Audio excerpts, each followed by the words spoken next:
for spacious skies, for amber waves of grain, for purple mountains, majesties above the fruited plains. America, America, God shed his grace on thee and crown thy good with brotherhood from sea to shining sea.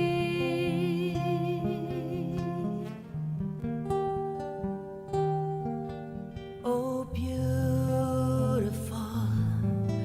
for patriots' dream that sees beyond the years, and our beloved cities gleam undimmed by human tears. America, America, God shed his grace on thee and crown thy good with brotherhood from sea to shining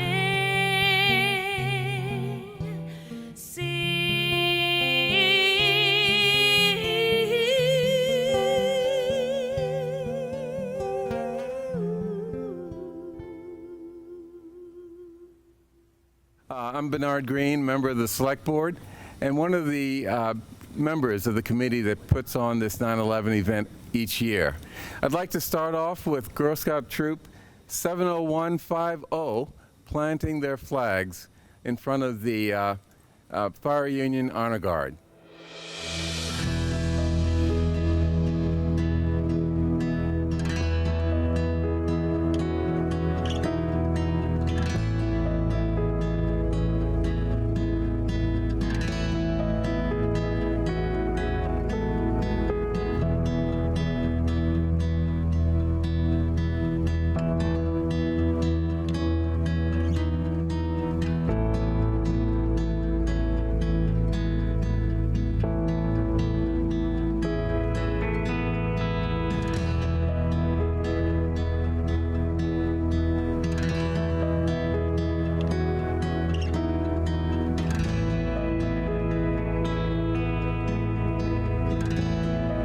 Thank you, Girl Scout Troop 70150, and apparently a sibling, and the troop leader, Debbie Burkhart.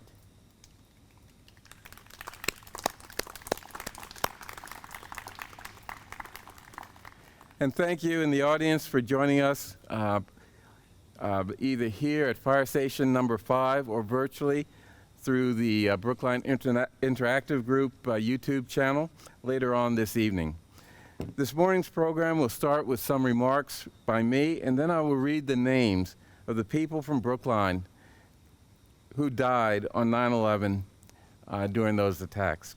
Following that, we will hear from Select Board member Heather Hamilton, the newly elected State Representative Tommy Vitolo, then firefighter Peter Moyer, whose brother, New York City firefighter Manuel Del Valle Jr., died on 9/11, and finally, Acting Police Chief Jen Pastor.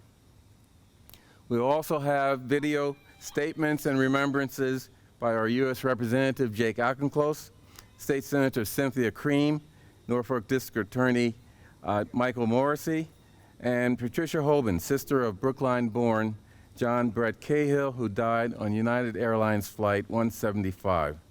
And we'll have some beautiful and appropriate musical singing by Tracy Clark in the video presentation. After Jen Passer, Deputy Fire Chief David Randolph will begin the fire department's solemn remembrance ceremony. It will include a moment of silence and remembrance of firefighters in New York City who died on September 11th. First of all, let me recognize some important people in the audience. I understand that Maureen Gilligan, the sister of Gerard Devon, is here. Is that? Gerard Devon was one of the firefighters who died in 9/11. Mel Kleckner here? No, he's not here. But Charles Carey, our newly appointed town administrator, is here. And Charles Carey had an uncle, Francis Henry Brennan, who was a government securities broker at Cantor Fitzgerald in the World Trade Center and who died on 9/11. So welcome to Brookline, Charles. Also here is Miriam Ashkenazi from the Select Board, David Perlman from the School Committee. I think I saw John Van Skoyak from the Select Board also, and of course Heather Hamilton. Bill McGroarty, who always steps up at events like this, but more importantly, way more importantly, is that he's a dynamic lifeline and advocate for veterans in Brookline, and we really thank you for the incredibly hard work that you do. If you ever talk to Bill, you know that it's not just small things that we're talking about there. John Bassett, who always plays taps for us on a real horn. Okay, thank you, John. Susan Howards and Elizabeth Childs are also here, who are members of the committee that puts on this event. And last, of course, but not least, is Ann Thies and Adam Sayer of Brookline Interactive Group, who provides the video of this program that will run on their YouTube channel later on this evening. And of course, Girl Scout Troop 70150, thank you for your presence here and planting your flags. Let's give them another round of applause. And thank you, all of you, for your contributions to today's event. The purpose of this event is to set aside a few minutes to remember and reflect on the events of September 11th, 2001, and the 2,996 people who lost their lives on that day, including the brave men and women, firefighters, police, and other emergency personnel who died trying to save people during the attacks. The non-emergency personnel who are just starting their day at offices and businesses at the World Trade Center and at the Pentagon, the passengers on the 4 planes that were weaponized for terror, and all the people who died or were impacted by the attack on that beautiful September morning that turned into a hell that changed America. Let us remember the names of the people from Brookline who died that day. And I'm going to read them and a little bit about them. Christine Barbuto, a Brookline resident and a buyer for the TJX companies. And Lisa Gordenstein, who lived in Needham but graduated from Brookline High School in 1977. She was an assistant vice president and merchandise manager of the TJX companies and granddaughter of Lillian Reinhardt of Brookline. Now, Christine Barbuto and Lisa Gordenstein were 2 of 6 employees of the TJX companies who died that morning on American Flight 11. Kellyanne Booms, who was a Brookline resident and worked for PricewaterhouseCoopers, which was her first job after graduating from Miami University of Ohio. John Brett Cahill, who was born in Brookline, but a resident of Wellesley. His sister has provided us a videotaped message concerning him and remembering him. Manuel Del Valle Jr., a 1988 graduate of Brookline High School and a New York City firefighter assigned to Engine Company Number 5, one of the first 5 companies to respond to the attacks. He responded even though his tour of duty had ended that day, and as a result, he gave his life. Peter Moyer will give us some additional memories of his brother, Manuel Del Valle, when he speaks. Peter Moyer, of course, is a member of the Brookline Fire Department. Gerard P. Devon, a New York City firefighter who was one of the first firefighters to respond on Ladder 3. He died that day alongside 12 firefighters from his station trying to save people in the towers.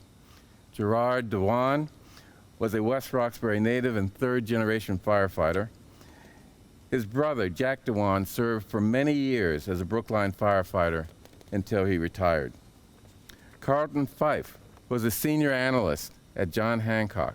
He lived in Brookline with his wife, Haven, and his one-year-old son, Jackson, when he died.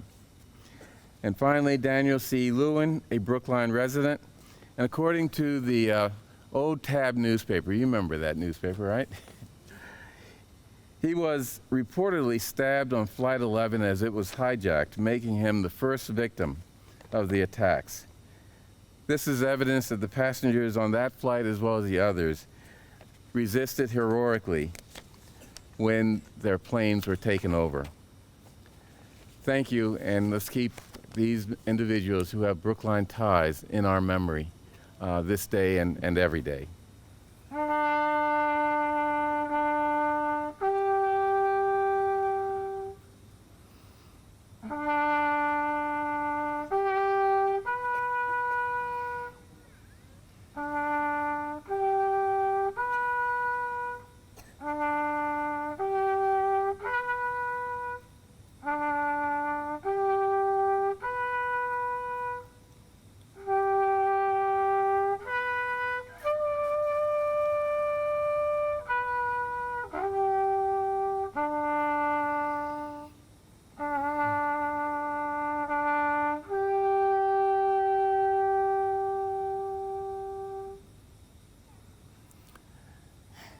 Hi, I'm Heather Hamilton. I'm chair of the select board along with Bernard and many of my other colleagues that I see here today.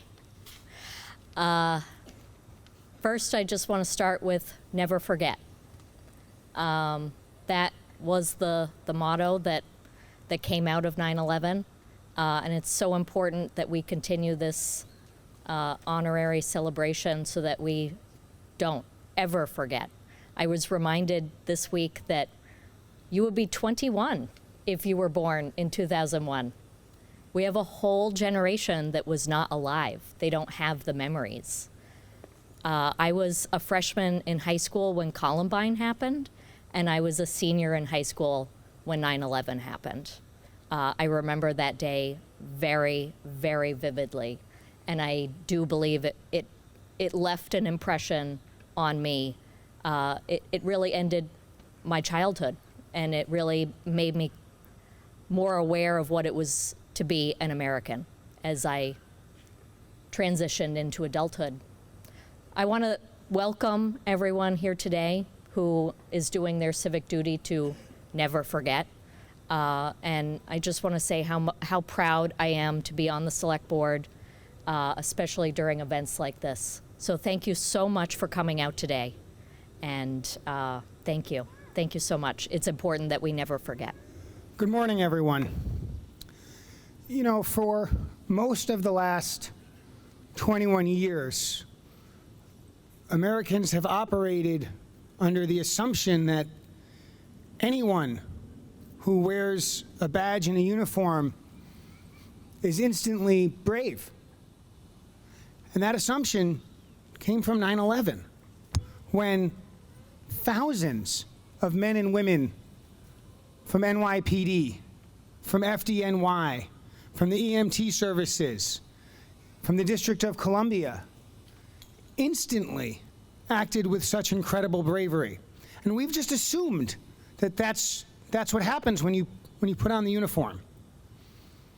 And it turns out that's not true. Uvalde proved that every single act of heroism, it doesn't come from the uniform. It comes from what's inside that uniform. It comes from the men and women who individually, as human beings, put others above themselves and race toward danger for all of us. Now, I will never be in that position, wearing a uniform, racing toward danger, and neither will most of you, and I'm grateful for that. All of us also have opportunities to be brave, to race toward difficult situations, to help those who need our help at that particular moment in time. And we don't always see those opportunities until the next day, or the next week, or the next year.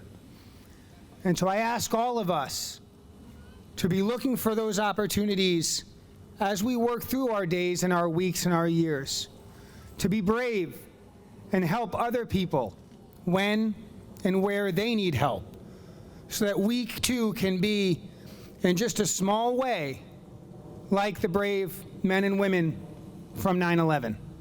Thank you. I grew up with Manny. I moved here in 1984 from the Bronx, New York, and had a wonderful childhood, growing up elbow to elbow, eating home-cooked meals, living in Brookline Village with an outstanding family and an older brother figure that put his whole life on the line for this country.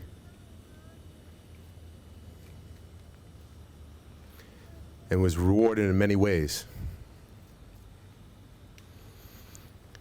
Football number was retired, Parsons Field. He has a bench here. He's well known. His name has respect.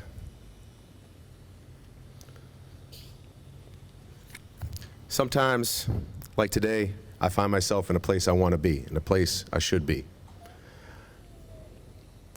This past year, we've done some outstanding things in Brookline with the help of Tommy V, Mr. Green, etc.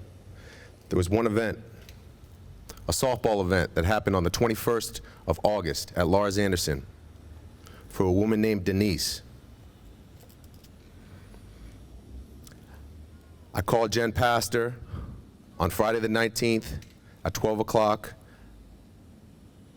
I made an office hour with a man named David Hill, who was the president of the police union. I went into his office. This man had me looked at his entire schedule, and he pulled a roll call that day at 3:30 and had 30 police officers sign a flag and give a donation in Denise's name. That Sunday, we had an event at Lars Anderson like no other. 24 innings, 90 players, 3 umpires, 5 tents, multiple deputies, no injuries, an outstanding event. And what they did that day is they put respect on a person's name. This morning, I looked up the word respect. I was thinking, when I was a kid, my dad used to tell me that respect was a virtue. My dad taught me that a virtuous man, no matter if you're Socrates living in 322 AD or you're Peter Z. Moyer living in 2020, a virtuous man will live in a righteous path. So as long as you're a solid person and have respect and give respect, that you can maintain yourself with dignity and live a fruitful life. Let's go over this definition of respect, which is a virtue, a habit in which is central to human happiness. The core meaning of a word respect is to give someone a particular attention and consideration. To respect means you recognize that person is important and deserves to be treated as such. I just took off a jacket that I got that was lent to me from a firefighter named Billy O'Connor, 37 years, badge number 450. I look around, I see a police officer by the name of Joe King over there, 37 years of service. I've known him since I was a child. Mr. Bullard, 37 years of service. He was an officer when I got on. He taught me how to be a fireman. So I'm looking at some people that taught me how to be me and help my brother in his process. These people are a phone call away, and they're wonderful people to know. And my brother would be proud and is proud that I'm here today, doing what I'm doing today. And I'm so proud to be in this position and to know most of your names. I'm a phone call away from you guys, and I'm accountable to you, and you're accountable to me. And that's how we move forward. I really appreciate your time. And I have a quote from Marcos Renderos. On the 18th of June this year, he won a Meritorious Service Award. He did 20 years of service, 3 tours, comes back, he's a functional member of society. Tommy V gave him his receipt on his award, planted a tree with him over on Egmont on a Saturday in which DigSafe was there, multiple deputies. And Marcos came up and said this. He said, God willing, if I'm given the strength, I did 20 years of military, and I'll do 32 more years if my legs can hold me up.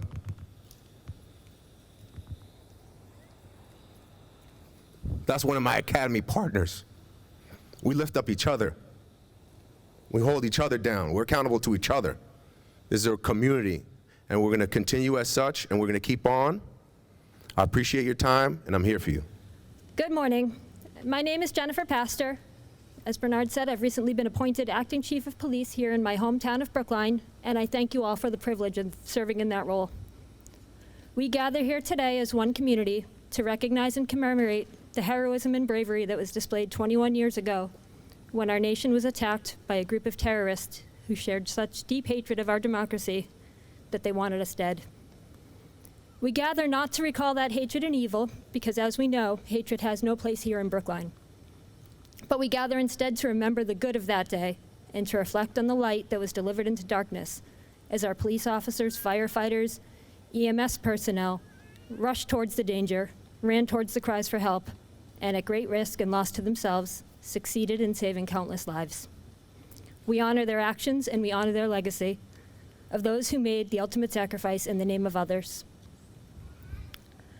I was invited to speak today because of my professional status, but all of us here are far more than just one thing.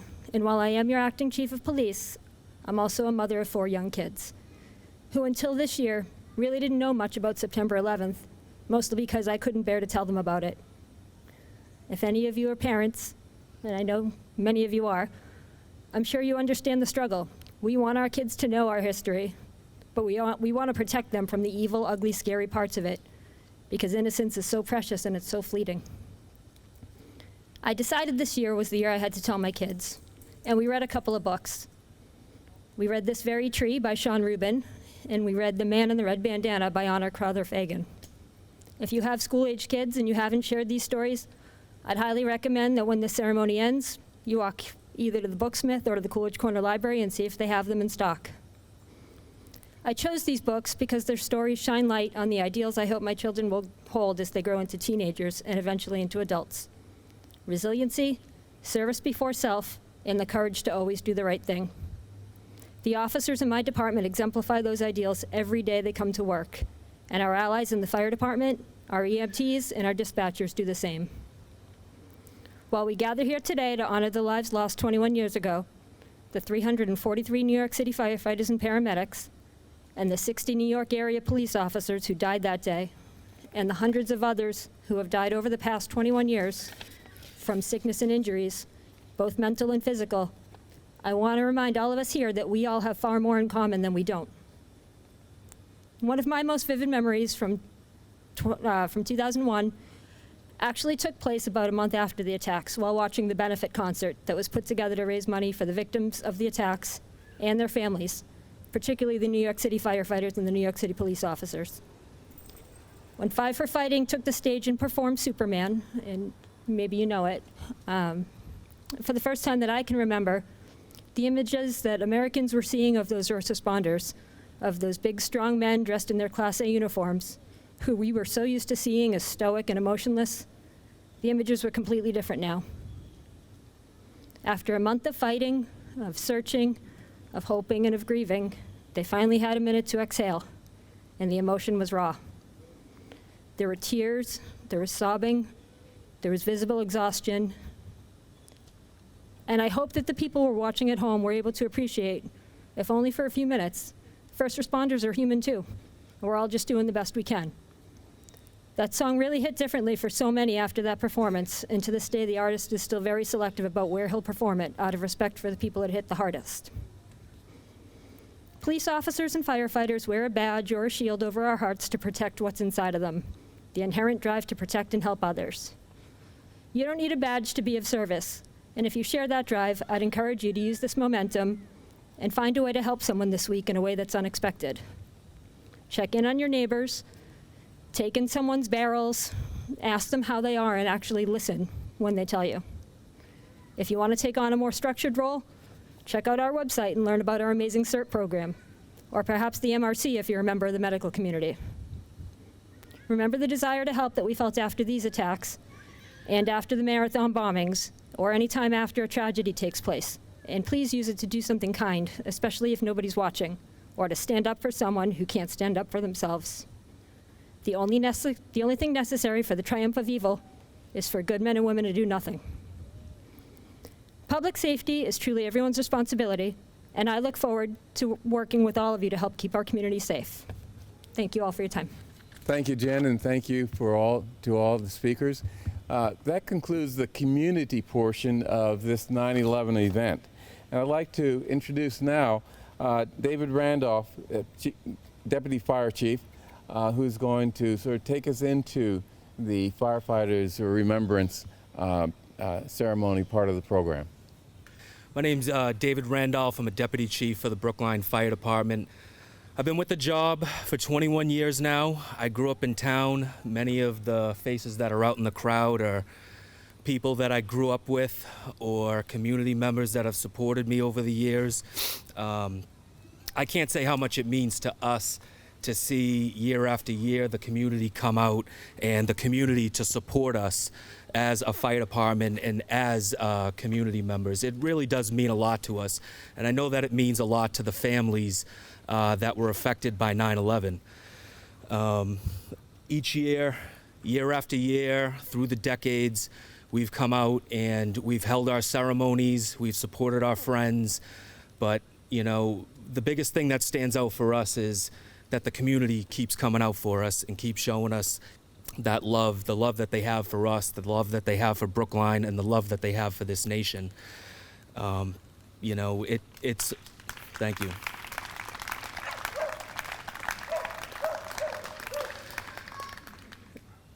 It's hard to set aside time. It's hard to set aside time for our families. It's hard to set aside time for our friends. And, you know, I can honestly say each 9/11, I try to make my best effort to show up here for the remembrance of the lives lost and the remembrance of the people that are still suffering.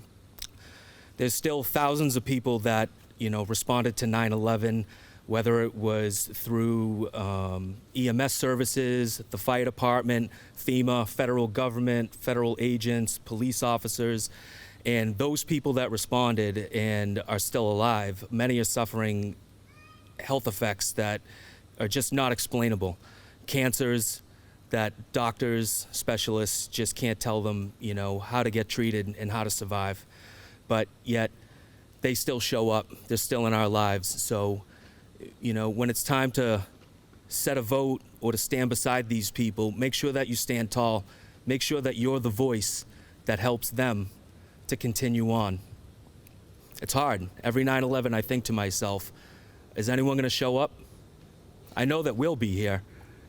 Every year, every day, 24/7, this firehouse is staffed. And it's staffed well. Talented people who know their jobs.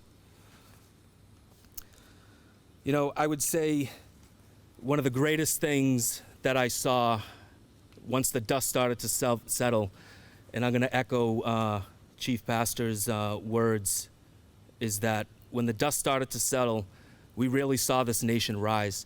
We saw people settle their differences and come together, stand together.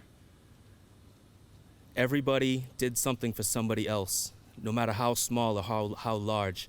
Continue to do that every day. Support each other in this community. Check on your neighbors. Give a smile. Shake a hand. Hold the door. It's okay. It's all right to be nice.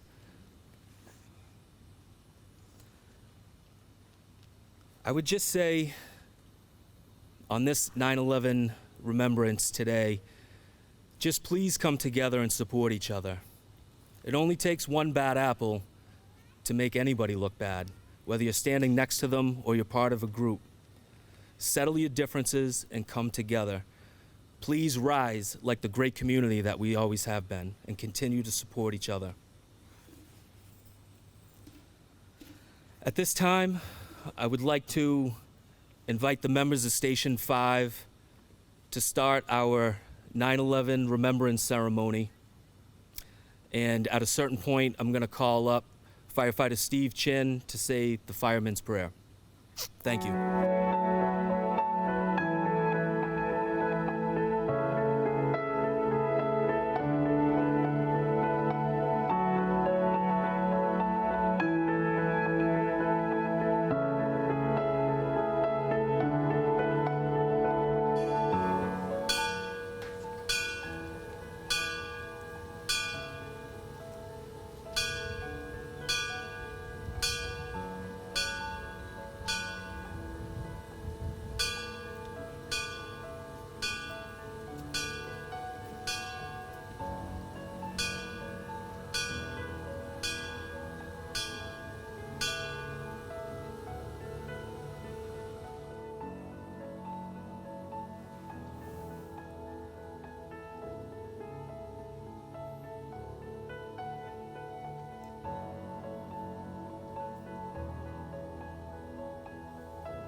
We remember before you this day our brothers and sisters lost on September 11th, 2001. We thank you for their example of courage and sacrifice. In your boundless compassion, console their families, friends, co-workers, and all who mourn their loss. Give us faith to see in death the gate of eternal life, so that in quiet confidence we may continue our journey and serve with honor, dignity, and courage. Amen. I'd now like to call up Firefighter Stephen Chin to read the fireman's prayer. When I am called to duty, wherever flames may rage, give me the strength to save a life, whatever be its age. Help me embrace a little child before it's too late, or save an older person from the horror of that fate. Enable me to be alert and hear the weakest shout, and quickly and efficiently to put the fire out. I want to fill my calling and to give the best in me, to guard my neighbor and protect his property. And if according to God's will, I must answer death's calls, bless with your protecting hand my family, one and all. Amen.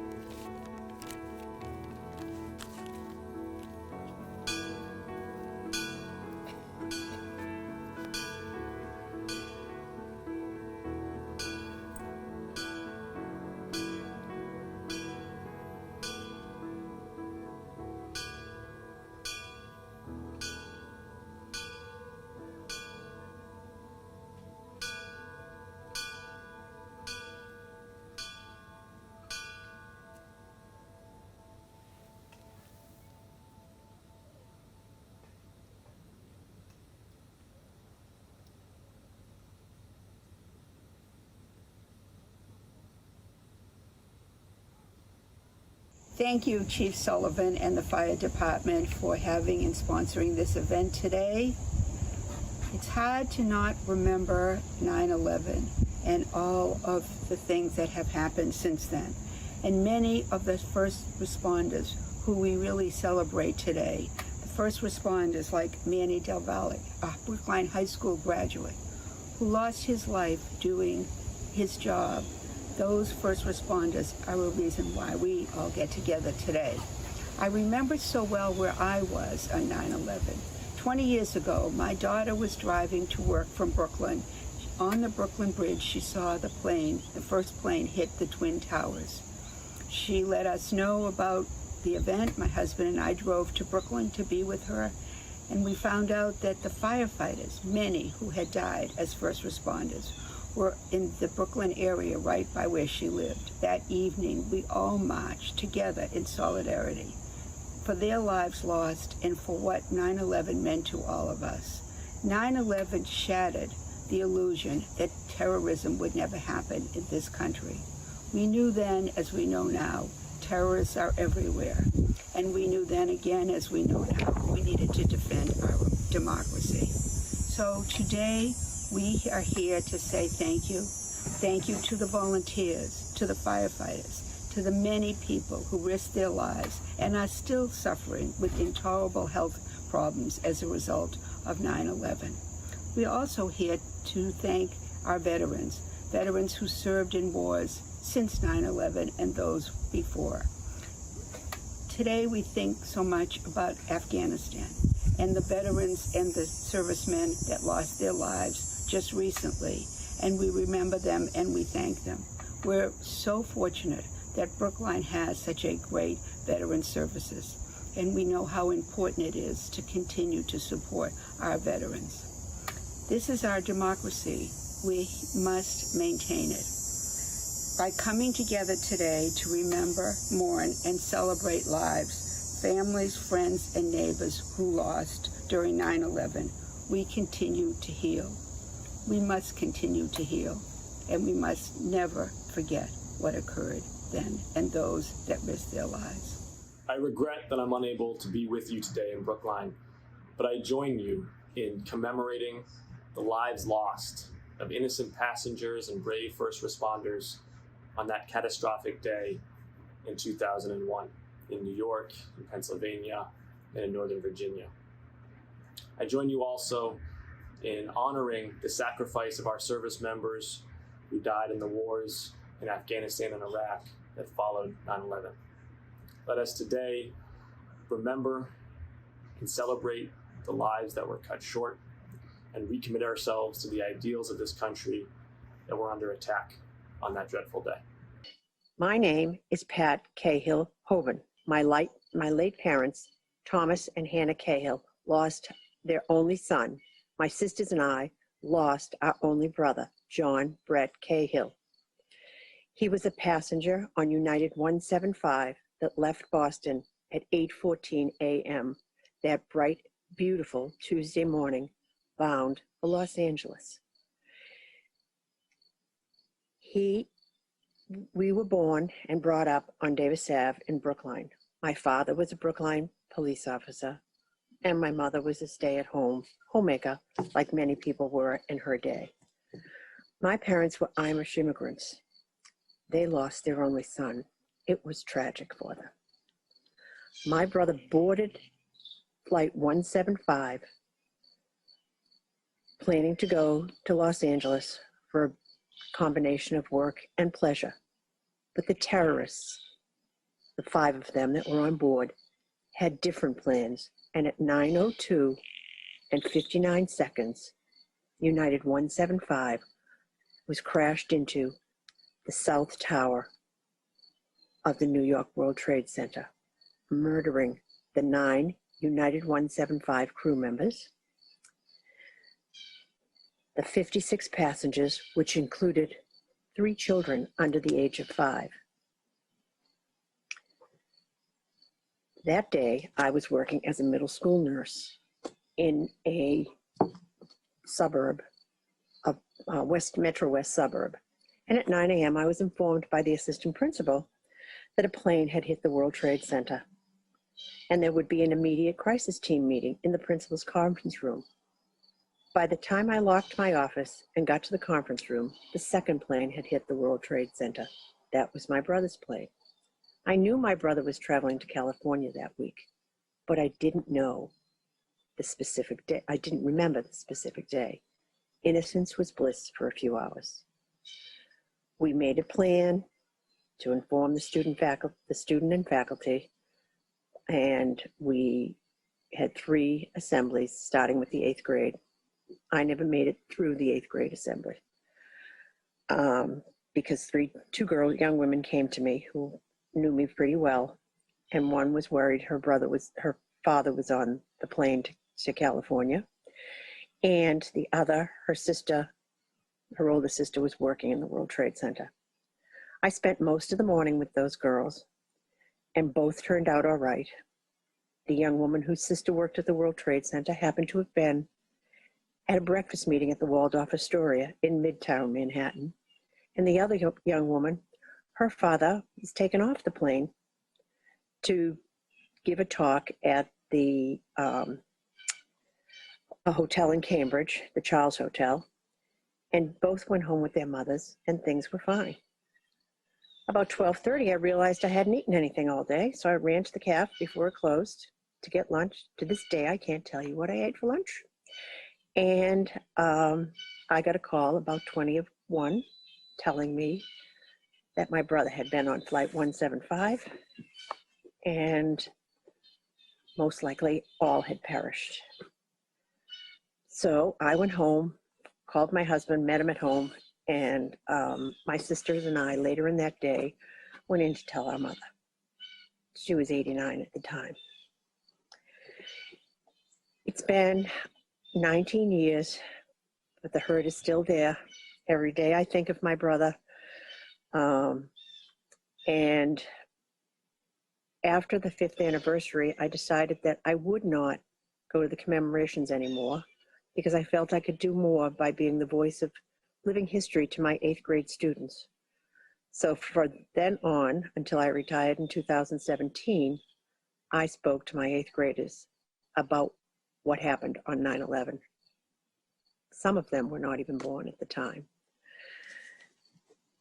Somewhere around the 5th anniversary, the family members wanted to make 9/11 not a holiday, but a national day of remembrance and service. And with the help of Senator Ted Kennedy, that came to fruition in 2009. So today, I am asking you that you can remember my brother, John Brett Cahill, and the 2,975 other people who were murdered that day by doing an act of kindness or an act of service. There are simple acts of kindness you can do, like opening a door for someone, smiling at someone, helping an elderly neighbor, or you can go online and look at some, under National Day of Service, some projects that are happening that you can volunteer with. But we ask that you remember our loved ones as we remember them on this day of commemoration, remembrance, and service. And we have no remains of my brother John. So I believe that it is the particles in the ozone that make the beautiful colors in the sunset. So if we have a beautiful day on Friday and there's a wonderful sunset, please say hi to my brother John in the sunset. Thank you.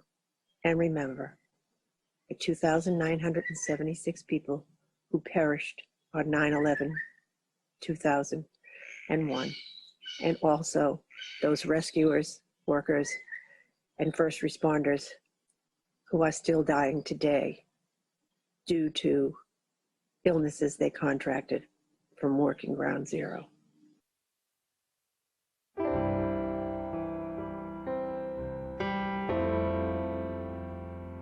I am your child. Wherever you go, you take me to. Whatever I know, I learned from you.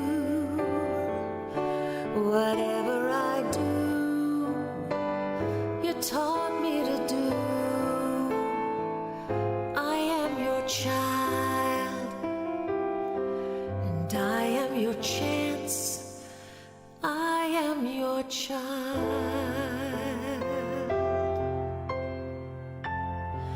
Whatever will come from me. Tomorrow is one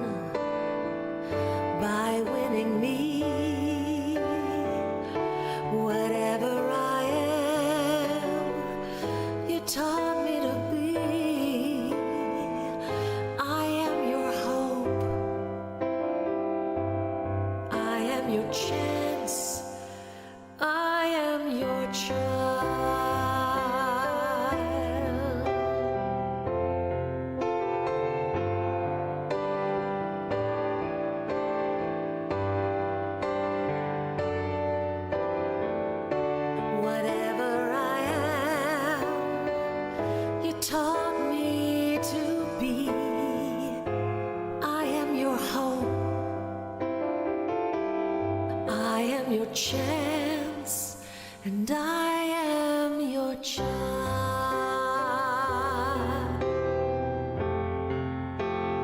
I am your child.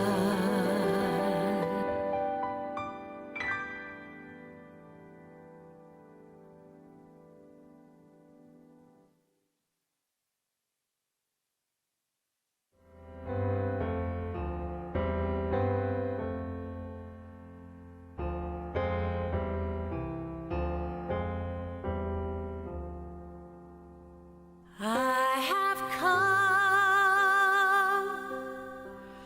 from so far away, down the road of my own mistakes, in the hope you could hear me pray. Oh Lord, keep me in your reach.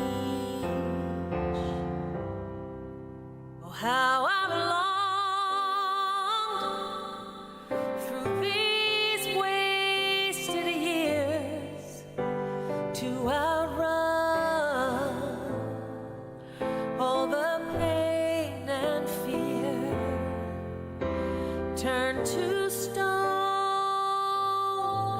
from my uncried tears, and now it's your grace I see. Love won't compromise. It's a gift. It's a sacrifice. My soul renewed and my spirit free. With you I found my peace. Oh, wondrous child of whom the angels sing, feel my joy, know my suffering. Shining star, let this light you bring be so bright that I may believe, and my way will not be lost from now on, till that river's crossed, my soul renewed and my spirit free. With you I found my peace.